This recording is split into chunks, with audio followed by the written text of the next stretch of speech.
So it does give me great pleasure this afternoon to be able to welcome as our guest speaker, Professor John Swinton, who is the Chair of Divinity and Religious Studies at Aberdeen University. John was also the founder of the university's Centre for Spirituality, Health and Disability. He is a prolific writer, and his most recent book, Finding Jesus in a Storm, challenges the way we talk about mental health and remembering and challenging us and encouraging us to notice that people are people, regardless of how unconventionally they experience life. During this last year, he has been awarded the Archbishop's Lafranc Award for Education and Scholarship. And so I'm delighted that he is able to join with us this evening. And over to you, John. Thank you, Maggie. It's a very kind introduction. Well, good day to all of you, or good evening to all of you. And first of all, it's a pleasure to be able to spend some time talking about an issue which is complicated, but which is something that all of us are involved in, which is obviously death. First of all, let me just welcome you to my office, right? So this is where I spend a good deal of my life these days. So behind me is my recording studio, because I'm basically an aging rock star. I'm still going to do it. That's great. And so back there, I write songs, write music and stuff. Then up here is where I do my theology and speak to people like your good selves about hopefully interesting things. So death. Death is one of these things that it throws light on everything. You know, the way we think about death determines the way we think about life, and the way we engage in life, the way we prioritize things. And so thinking clearly about death is actually a very important life skill, strangely enough. And so let's begin with the question of what death is. Now, at one level, it seems fairly obvious what death is. It's the end of your cell life. It's the time when your bodily existence ceased to exist. And to some extent, we could maybe just stop the conversation there. But of course, death is much more complicated and much more interesting than just the cessation of particular bodily functions. Because the way that death is understood changes and shifts over time, but also across cultures. Not all cultures think about death as the end of something. Many cultures think about death as the beginning of something. Now, very often within European Western culture, we think about death as the end of something, but I'd like just to rethink that just a little bit. If you think about the way in which we make sense of the world, there's certain ways that we discern what is true and what is not true. And so like the underlying philosophy that helps us to see the world within the Western world is something called empiricism. Empiricism is a way of looking at the world that assumes that the only things that are true are the things that come to you through your five senses. So the things that you can see and feel and touch, these things are true, these things are real. And so therefore, we discern what is truthful and what is not truthful according to these particular ways of thinking about things. Which makes it very difficult for people to think about the idea of an invisible God. Because an invisible God, you can't see or feel or touch or experience in your senses in that same way. And yet at the same time, that doesn't mean that there's no such thing as an invisible God. It means that the philosophical framework that we think within doesn't really have room for that. So it's the story that we tell about death within our culture that makes God problematic, but it also makes death problematic because we sometimes only have a single story about death. So that death is the end of something, because what happens after death, we can't see or feel or touch. So therefore we assume that it's not real. But that's kind of like a philosophical perspective. It's a way of looking at the world. And it's not a way of looking at the world that's shared by all cultures. And it's not a way of looking at the world that's shared by the Christian tradition, which is a very different understanding of death. which we'll come back to in a second. But you can see how difficult it may be for people to think differently about death when we already have been told that we should look at the world in this way. I had the pleasure like 2 or 3 weeks ago to do the Didsbury lectures at the Nazarene College in Manchester. It was very interesting. I chose for my topic what to do with the problem of evil.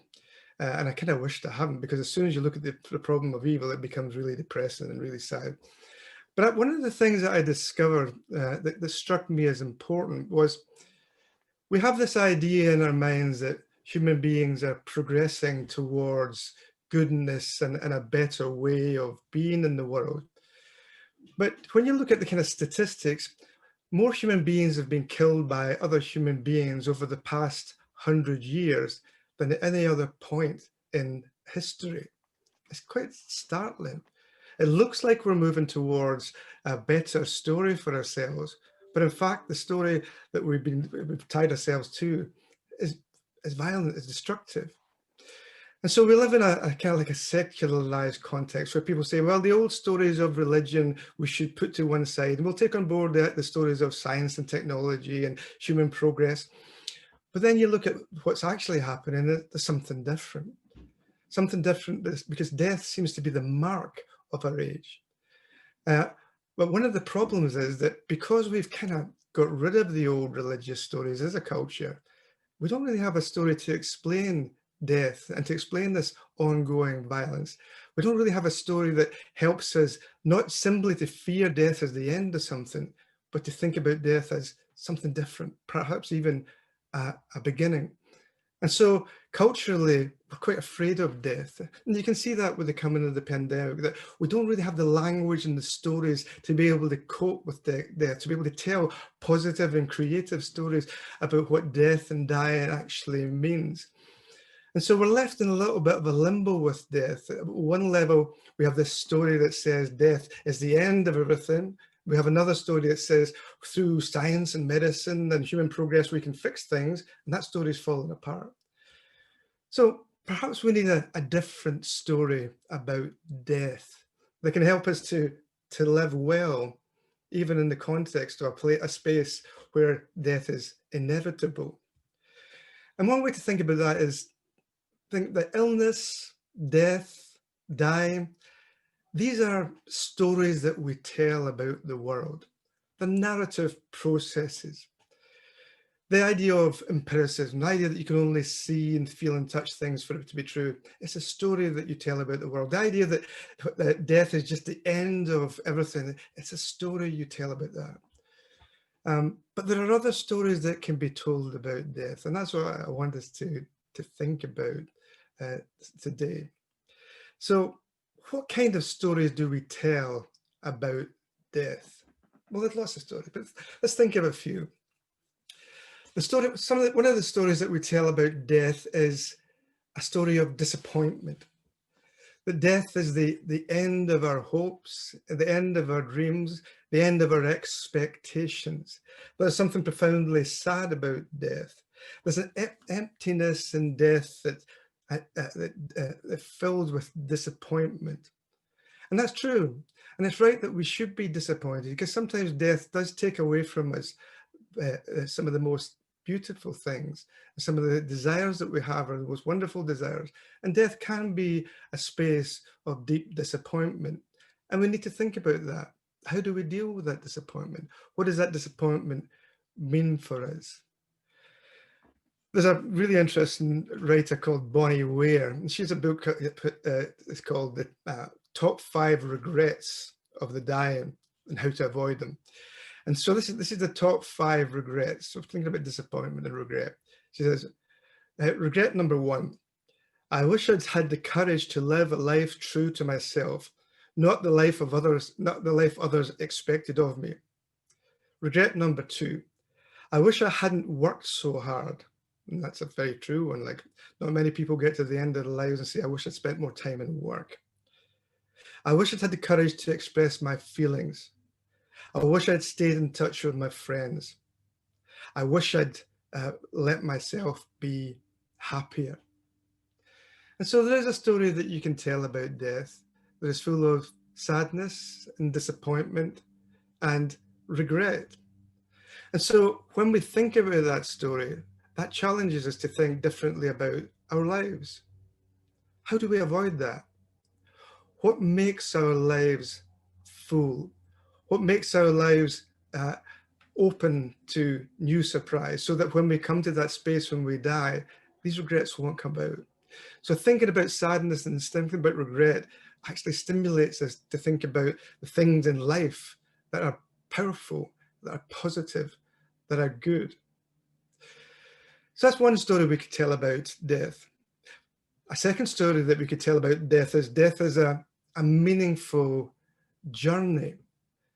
That rather than simply being the end of something, it may be the beginning of something. So if you think about, think about the passion of Jesus and that movement from Palm Sunday through to resurrection.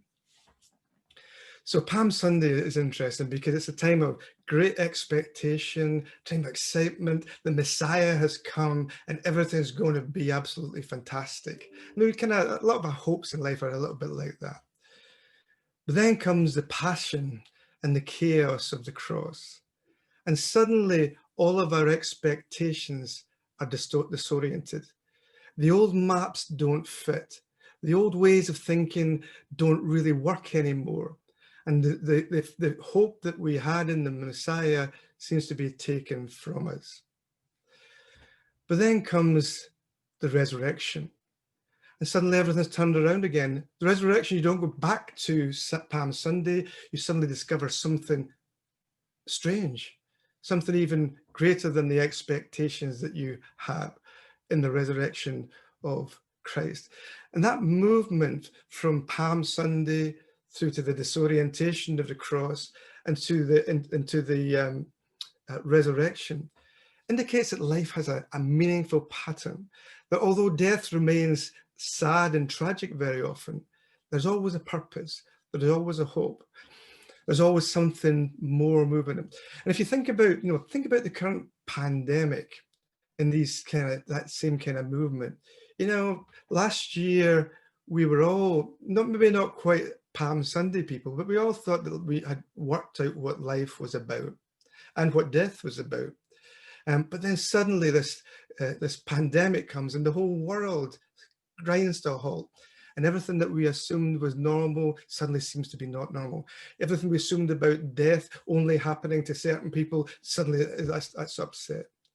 Now, the question for us is what happens when we move from this kind of pandemic situation?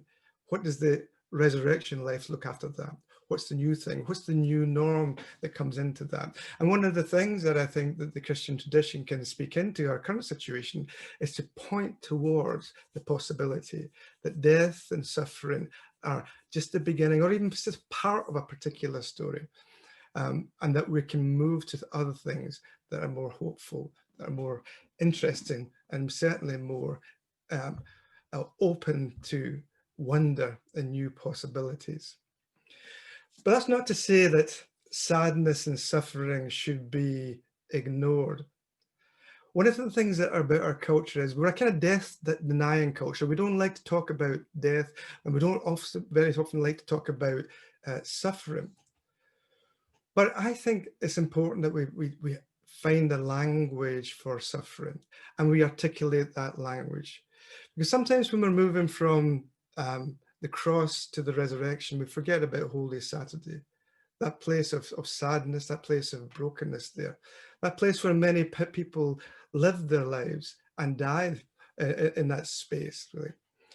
And I want to suggest to you that we need to think about reclaiming the practice of lamentation.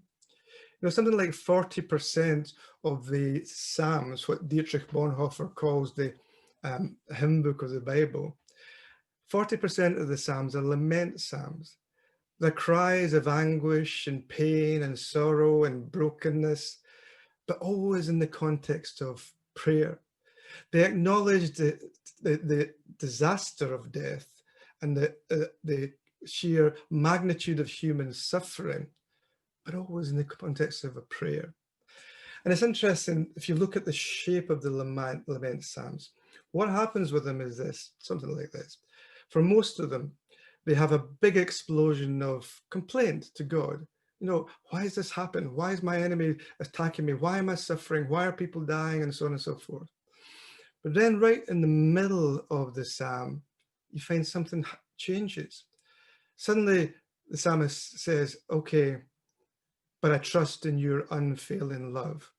And then very often the psalmist moves on to worship. In other words, recognizing that the suffering isn't all that there is, and that even in the midst of that, there is love, there is God, there is new possibility, enabled the person to look differently. Now the suffering remained, the death remained, but people were able to look, the psalmist was able to look differently at that angle, at that suffering and pain and death, and looking differently, was able to see things differently. It's a little bit like when you're in therapy. If you're in therapy and the therapist gets to a stage where he or she can't do any more from you, it's an interminable problem. What you need to do is to give another angle, to reframe the issue. And when you reframe the issue, you look at it differently. And when you look at it differently, new possibilities begin to emerge. And so what the psalmist allows us to do is to reframe suffering and death and see things differently. What the Gospels allow us to do is to reframe suffering and death and look at it differently. Not to take away the pain, not to take away the loss, but to look at it differently, look at it hopefully. And when we do that, we can begin to see and to learn to wait with hope and new possibilities. Now, another story that death tells us and reminds us of is the presence of God and the significance of each moment that we have in our lives. Because death seems to be the end of everything. So therefore, it intensifies the present and should intensify the present. If we recognize that death is an end point, even if it's a beginning point, but it's something we have to face, then we need to appreciate life in new ways. And one of the things that I learned over the years, working alongside people with dementia and thinking about the way that they experience the world, was the importance of valuing the present. You know how it is, if you spend time with people with advanced dementia, at certain points you suddenly lock into a person in a way that you haven't done before. And you're together, whether it's in a song or whether it's in a relationship or whether it's just in eye contact, you know you've caught something there that is so easy to overlook. There's a Christian tradition, spiritual tradition called the sacrament of the present moment, which is where it's a discipline whereby you think to yourself that every breath that you take, every second that you exist is a gift from God. And so you learn to live a life of appreciation. So that idea of the sacrament of the present moment is absolutely vital to be with somebody with advanced dementia, for example, but it's also vital to be with all of us. If we saw every breath that we take as a gift from God, and every moment that we have, we treat it with gratitude, then we begin to appreciate life. We have a boundary, which is death, but the gospel says that's simply a boundary. It's part of that journey. But when we think about that boundary and think about the time that we've been given and the way that we have to maximize the time that we have been given, then we open up a space for recognizing God in the presence of the moment. And there's something very beautiful about that. And death, in all of its difficulties, reminds us of the importance of valuing this particular moment in time. And one of the things that it's one other story that we can tell in and around death relates to our place in the world.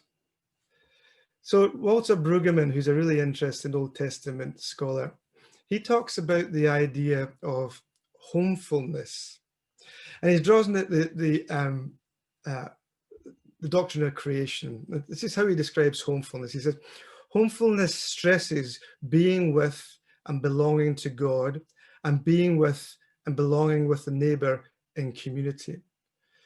And what he says homefulness is when you suddenly realize that the world is your home, that God creates the world and gives it to you as your home. God creates you and your neighbors and gives it to you to be friends. God creates communities and to transform the world through your love in that sense. So that sense of homefulness is being at home in the world, and that's a very good thing. But Paul, the Apostle Paul, also says, yes, you have citizenship here, but you also have citizenship in heaven. And so the homefulness you have here will come to its fruition in heaven. So it's good that we should be at home now. It's good that we should be engaging in warmth and faithful communities, but that's not all that there is. So we live in that tension between homefulness, being in the world in a very particular way, and that divine homefulness, which is our destination.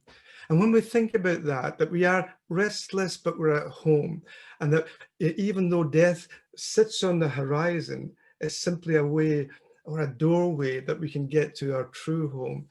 I think you begin to reimagine death.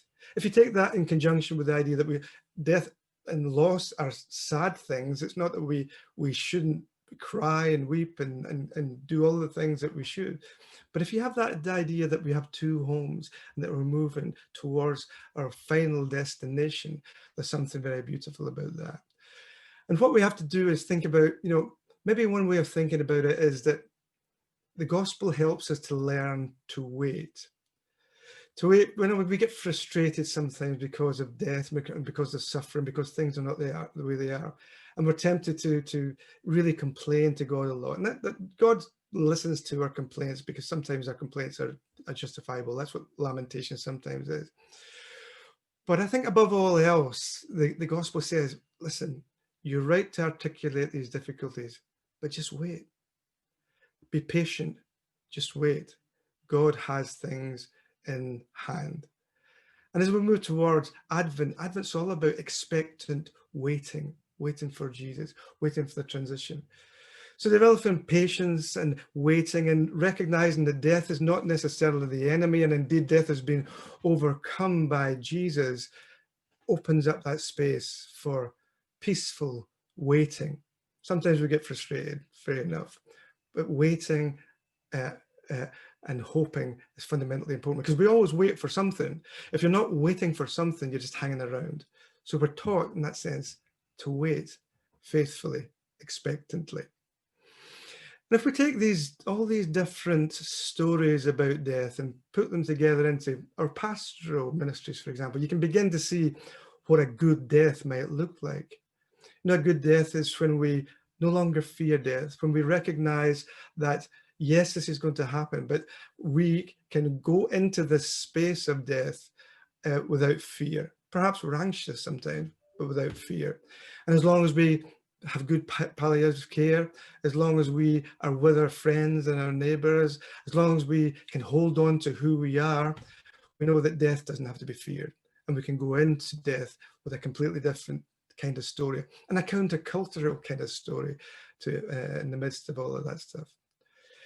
So death and life are deeply interconnected, but I want you to think about that idea that, yes, there is a big negative story about death. Yes, there's a lot of death, but there are other ways that we can talk about death, or there are stories that we can talk about death that give us hope and purpose and new possibilities.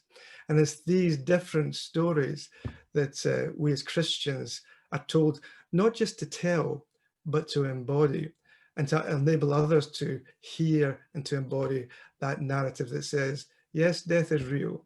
Yes, death is painful, but death is not the end, and it's not the enemy because it's been overcome. So that's all I want to say to you, and I hope that's a little bit helpful, because it's a time culturally when death is always on the horizon, and we should be anxious. There's nothing wrong with being anxious, but we don't need to be fearful because death has been overcome. Thank you, John. That was very succinctly and profoundly put, and raises some interesting thoughts as we go into Advent.